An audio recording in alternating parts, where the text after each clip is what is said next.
Olá pessoal, estamos em mais um vídeo do nosso Jornadas Literárias, certo?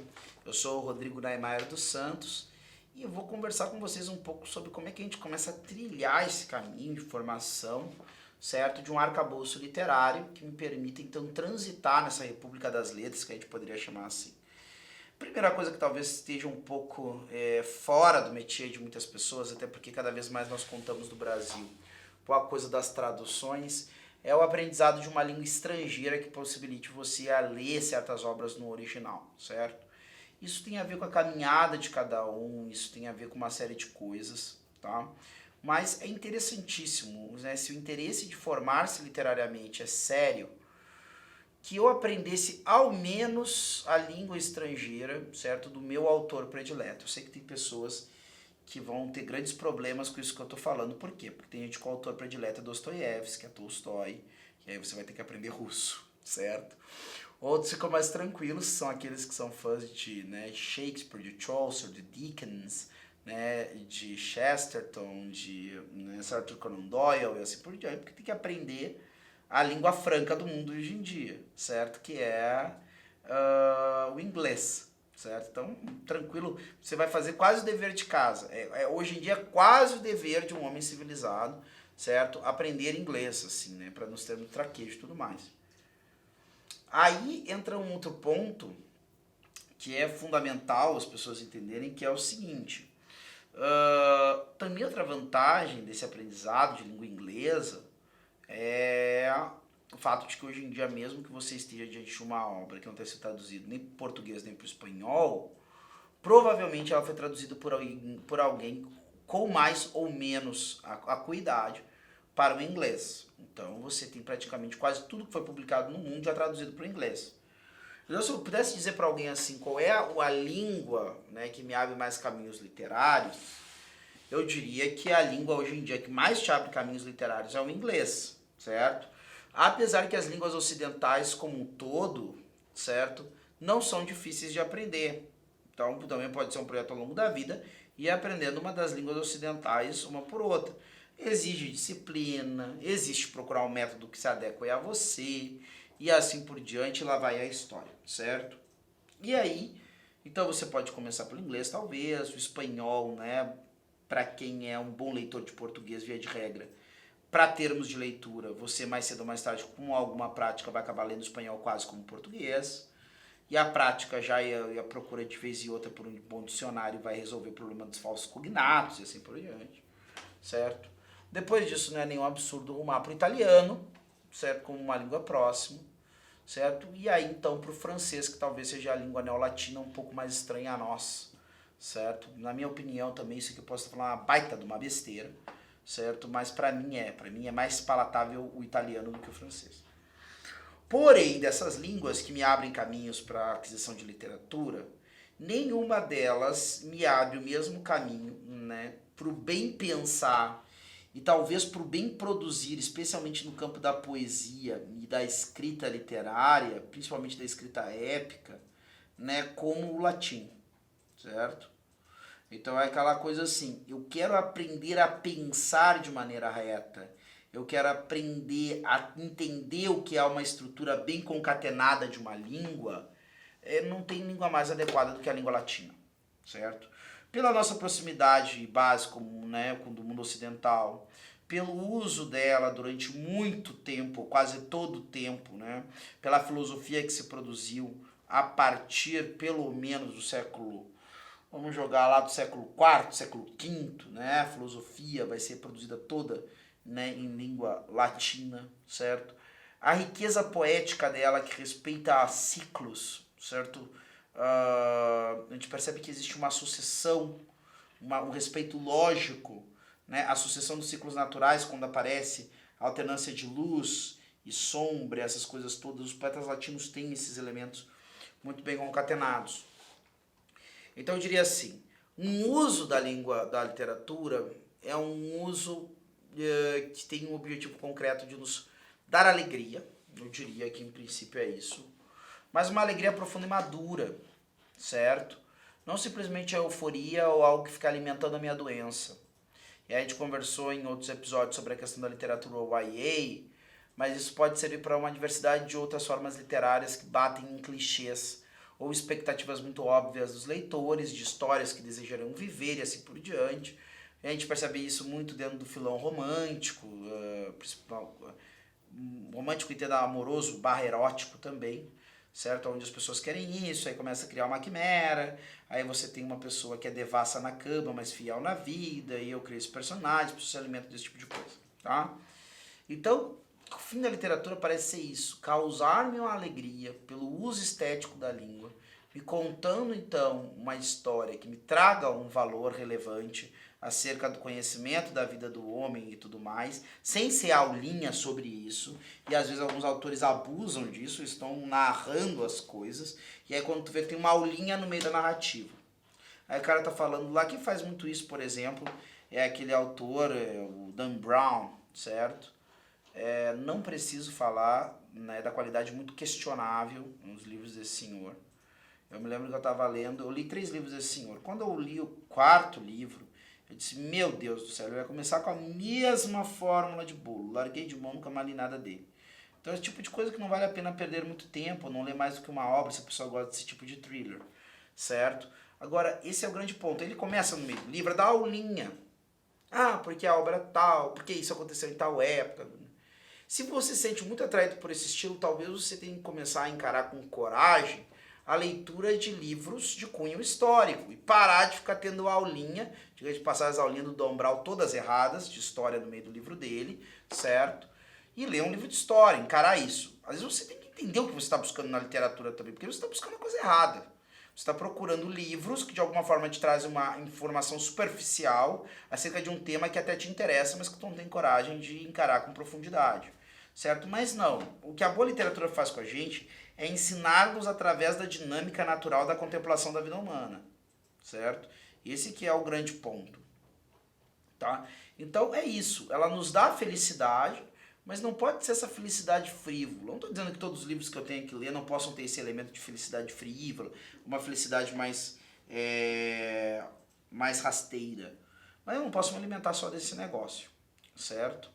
E aí, bem ou mal da verdade, algumas pessoas ficam presas em algumas formas, estilos de literatura, justamente porque elas não se desafiam a adquirir um cabedal, ou seja, né, um instrumental, que eu não tenho como adquirir por osmose, certo? Por exemplo, livros jovens adultos, romances amorosos eróticos, mesmo histórias de detetive, dependendo da história que eu tô lendo, certo? Que transcende um pouco isso são as histórias do Padre Brown, por exemplo, do Chesterton, em algum grau algumas obras da Agatha Christie, até algumas coisas de Arthur Conan Doyle, mas aí já para mim num patamar mais baixo, certo? Ou seja, esses estilos têm um limite. Eles vão fazer a sua compreensão, o seu conhecimento, o seu torque, sua capacidade irem até um determinado ponto, certo? Ou seja, dentro da caminhada literária de alguém, e eu sei que a maioria dos booktubers, né, os youtubers que comentam sobre livros, não fala esse tipo de coisa, porque dizem que na verdade isso não é assim, cada um tem o seu gosto, você tem que ler o que você gosta, você não deve aceitar as pessoas ficarem então, né, ditando regra nas coisas que você lê e tudo mais. Quizá talvez o professor Rodrigo Gurgel provavelmente fala isso também, né? Acerca de que existe uma objetividade na leitura, mas tirando ele, eu acho que a maioria dos booktubers fica nisso. Leia o que você gosta, leia o que você quer. E o que eu estou dizendo para você é justamente diferente disso. Eu não estou dizendo que você está enclausurado na obrigatoriedade de só ler clássicos ou livros que acabem, né, através até de uma experiência meio sofrida, fazendo você crescer. Eu não passo o tempo todo fazendo isso, né, pessoal? Não é tudo que nós fazemos na vida que vai ter um objetivo de um grande crescimento. Tem coisas que a gente faz, né, simplesmente porque não vão fazer eu decair, certo? Isso é um critério concreto. Não vão fazer eu regredir naquilo que eu já conquistei como virtude, mas também não trazer um grande crescimento. É simplesmente uma atividade mais leve para eu descansar. Isso é importante também. Descansar também é um dever da pessoa, certo? Só que se a literatura não vai ser meramente uma forma de entretenimento para mim, ela também vai ser uma forma de crescimento, de engrandecimento dos ideais, de visualização de novos horizontes. Eu tenho que entender que enquanto eu não tiver certas categorias mentais, enquanto eu não tiver um certo contato com determinado vocabulário, enquanto eu não tiver certo o costume de ler um determinado estilo, talvez as portas mais importantes, né, dessa república literária, dessa república das letras, desse mundo literário, fiquem fechado para mim. Ah, Rodrigo, mas eu gosto tanto de tal gênero. Ah, Rodrigo, eu gosto tanto, eu já me divirto, eu sei o que mais. Ok, eu entendo, eu também tenho, né, os meus gêneros mais tranquilos de ler. Tenho meus guilt pleasure, né, eu tenho meus prazeres, né, obras nada de imoral, diga-se de passagem, né, pelo menos não na minha opinião, mas obras que são, então, menos qualitativa. Não tem a qualidade de um grande clássico. Eu gosto de ler e tenho lá e curto e sou o que o pessoal chamam, né, mais popularmente de fã, de algumas coisas que são mero entretenimento, ou um entretenimento bom, saudável, bacana, mas nem entretenimento, certo? Então todo mundo tem isso. Agora não pode restringir. Sim, tratar uma Ilíada e uma Odisseia, tratar uma Divina Comédia de Dante, tratar um Contos de Cantuária de Geoffrey Chaucer, tratar esses livros, principalmente também porque eles estão recuados no tempo em relação a nós. A gente pode pegar no século XX até um James Joyce da vida, para exemplificar o que nós estamos comentando, certo? É sofrido, pode ser doído e assim por diante, mas é fundamental e necessário para que eu não tenha portas fechadas no mundo literário para mim, ou pelo menos diminua o número dessas portas. Tem pessoas, às vezes pessoas muito eruditas, pessoas boas e tudo mais, e eu acho que todo mundo tem isso, que talvez tenha um gênero ou um clássico ao qual leu até com algum sofrimento, mas no fim das contas, né, não, cara, eu não gosto disso aqui. É importante, é um clássico, tem ideias muito boas, percebi aqui as ideias, tô levando pra minha vida, mas não me tocou o coração, não foi uma experiência que me deu felicidade, certo? E beleza, tirei ali o que eu precisava dessa obra, entendi, legal, mas não vou ter releitura, pelo menos não agora, que se no futuro eu tente ler de novo esse livro, mas a princípio é isso, a pessoa também tem que ter tranquilidade de admitir esse tipo de coisa, certo? E aí você tá aí, talvez, muito provavelmente quem assiste esses vídeos, não tem 6, 7 anos de idade, certo? Se tem 6, 7 anos de idade e tá assistindo esse vídeo, ou não tá entendendo nada, ou é uma criança extraordinária, certo? Agora, o que eu faço, eu jovem adulto, ou adulto mesmo, né, não mais tão jovem assim, para dar conta, certo, de iniciar uma vida literária, ou de organizar a minha vida literária que já se iniciou, e que está meio parada em alguns lugares, assim, e assim por diante. E eu sei que tem gente que talvez veja esses vídeos e tem uma intensa lida intelectual. Não confunda-se a atividade intelectual especializada, como por exemplo aquela que exerce um estudante de mestrado ou doutorado, ou às vezes um professor universitário, assim por diante, com a vida literária. E eu já vi pessoas, né, se doutorando e que tinham quase nenhuma vida literária, apesar de lerem obras muito complexas dentro do seu campo e até campos que não são o seu, certo? Ou seja, não é qualquer cancha de leitura que me dá capacidade para ler com alegria e fruir todas as lições, né, que a literatura pode me dar, certo? Então, assim, não tem gente assim, você vai dizer assim, um doutor certamente lê muitas obras de literatura, entende muito bem, vê a profundidade. Não, isso aí é bobagem, pessoal. Aliás, muitas vezes até a pessoa, por causa dessa lida específica, especializada, muito intensa, ela muitas vezes até não tem tempo, ou não consegue tempo de ler outras coisas desse tipo. Isso também não afeta nada a inteligência dela, ela tem, pela sua experiência, pela sua cuidade, até a capacidade de também perceber coisas que ela também poderia perceber na literatura, mas não percebeu na literatura, percebeu na vida, percebeu no trato da sua ciência específica, assim por diante, certo? Mas o homem comum, que não é por si mesmo intelectual, tem na literatura o grande local de aprendizado, certo? E se o sujeito tem uma prática religiosa, eu diria também na religião, tá? Agora, para o homem comum, que não está propriamente numa lide especializada de filosofia, de sociologia, de história e assim por diante, a literatura acaba se tornando um grande colégio comum das pessoas civilizadas. Tá? E aí é que entra um ponto importante. A ausência dessa vida literária e ao mesmo tempo a ausência de uma vida intelectual profunda geralmente acaba deixando o sujeito um tanto quanto como um marginal cultural. né? Ou seja, um cara que está à margem da cultura. Os grandes temas da cultura, da sociedade de civilização são incompreensíveis por ele. Por quê? Porque ele não tem nenhuma ciência que ajude a ele a ter uma chave de leitura, tampouco tem essa ciência geral, por exemplo, que a literatura dá, tá? Então, na verdade, quando a gente olha essa questão, qual é das jornadas literárias, qual é a grande jornada que a gente está fazendo aqui, na verdade, certo? A jornada em busca da apreensão daquilo que é o patrimônio comum da nossa civilização ou de outras civilizações, certo? Se eu quero me integrar à cultura de um povo, uma das coisas que eu tenho que fazer, mesmo que não seja a única, é tentar conhecer quais são as grandes obras daquela população. Porque aquelas obras, se elas são referenciais para aquele povo, é porque provavelmente ou esse povo reconheceu nela os seus valores, ou então fundamentou os seus valores nessa obra, certo?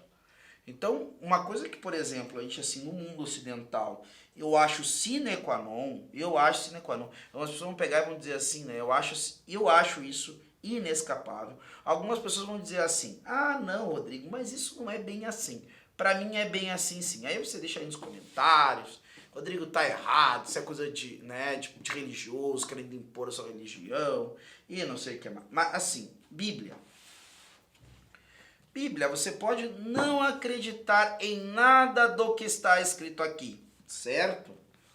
Né? Não é catequese, não é negócio, não é nada disso, certo? Não vou também vender um peixe, não vou também jogar no escuro, eu tenho meu comprometimento religioso, certo? Mas não é disso que eu estou falando aqui. E tampouco eu acho que porque você lê a Bíblia você vai se converter. Tem gente que conhece a Bíblia do cabo a rabo e não quer nada com o cristianismo, igual, tá? O dado que eu coloco aqui é o seguinte, é que boa parte dos arquétipos literários que nós temos no mundo ocidental, especialmente a partir do segundo milênio, mas nós podemos dizer também a partir do primeiro milênio, mas especialmente a partir do segundo milênio em diante, estão fundamentados em ciclos, certo? Que estão presentes na Bíblia, desde o Gênesis até o Apocalipse. Então, assim, você não precisa ser aquela pessoa que sai com a Bíblia embaixo do braço por aí, certo? Mas você tem que conhecer os principais ciclos bíblicos. Senão, vai ter obras que para você vão ser completamente ininteligíveis. Ou você vai compreender completamente errado. E o que acaba acontecendo dentro disso? Você acha, e aí, claro, o que tu vai fazer? Isso aí é automático, certo? Você não precisa nem se esforçar para isso. O que você vai tentar fazer quando você lê um livro? Você vai tentar referenciar ele com aquilo que você conhece. Se você e o autor não têm as mesmas referências, muito provavelmente você não só vai fazer a sua leitura a partir do que você já possui desse livro, e não há nada de mal nisso, certo? Ou se há, pelo menos não é óbvio, né? Pode ter, pode não ter algo de ruim nisso aí. Porém, você passa a acreditar que o autor, e aí é o problema, ou seja, a pessoa histórica específica que não é relativa, certo? Pensa semelhante a você. Ou coloca nesses livros os valores que você tem. Eu, por exemplo, tenho obras que eu adoro, que eu gosto, e que eu vejo referências relacionadas a coisas que eu gosto. Agora, em nenhum momento eu me iludo dizendo, não, certamente a autora Beltrano, o autor Cicrano, pensou a mesma coisa que eu quando escreveu essa obra, a mesma coisa que eu estou pensando quando eu estou lendo, ele pensou enquanto estava escrevendo. E isso pode parecer algo meio óbvio, pessoal, e espero que seja algo óbvio, né? Porque se é óbvio, vocês não estão cometendo esse erro, certo? Mas eu já vi, a minha formação de raiz é como historiador, e eu já fui a um congresso e outro, e vendo um trabalho e outro, você vê a referência que a pessoa que fez a pesquisa está fazendo, e tu percebe claramente que aquilo ali é fruto simples de ignorância acerca das referências que o autor possuía. Ou seja, o drama não está a gente tentar integrar essas coisas na nossa vida. O drama está em nós começarmos a querer inferir ao autor coisas que são nossas ou coisas pior, coisas que são no nosso tempo talvez mesmo improváveis ou até impossíveis de ele ter pensado no tempo em que viveu, certo? Então esse é o ponto fundamental. Eu tenho que, entender que essas coisas têm referência. E uma das referências mais constantes que a gente tem em obras literárias, pelo menos até o século XVIII, certo? É a referência bíblica. E eu acredito que até posteriormente também temos grande parte dessas referências, certo? Algumas coisas que os autores vão jogar nos textos, certo? Já presumindo que nós sabemos. Eu fiz referência a isso e eu já sei. Quem é que não vai saber isso aí hoje em dia? As pessoas não sabem mal dizer qual é a diferença entre o Novo e o Antigo Testamento. Para nós que ainda estamos, claro, nós somos uma sociedade num galopante processo de descristianização, né, ou objetivamente paganizada já, e alguns vão ouvir isso e vão achar bom, outros vão achar ruim e assim por diante, certo? Ou se, né, a palavra pagã fere alguma sensibilidade, não cristã, né, cada vez mais não cristã. Contudo, né, ainda vai demorar muito tempo para os fundamentos culturais da nossa civilização mudar, a ponto do cristianismo ou mesmo da Sagrada Escritura ser irrelevante para uma compreensão ampla das obras literárias que estão por aí, né? Mesmo obras, né, atuais. Outro dia desse eu estava vendo o pessoal comentando sobre o livro aquele da Margaret Atwood, O Conto da Aia, que virou seriado e assim por diante.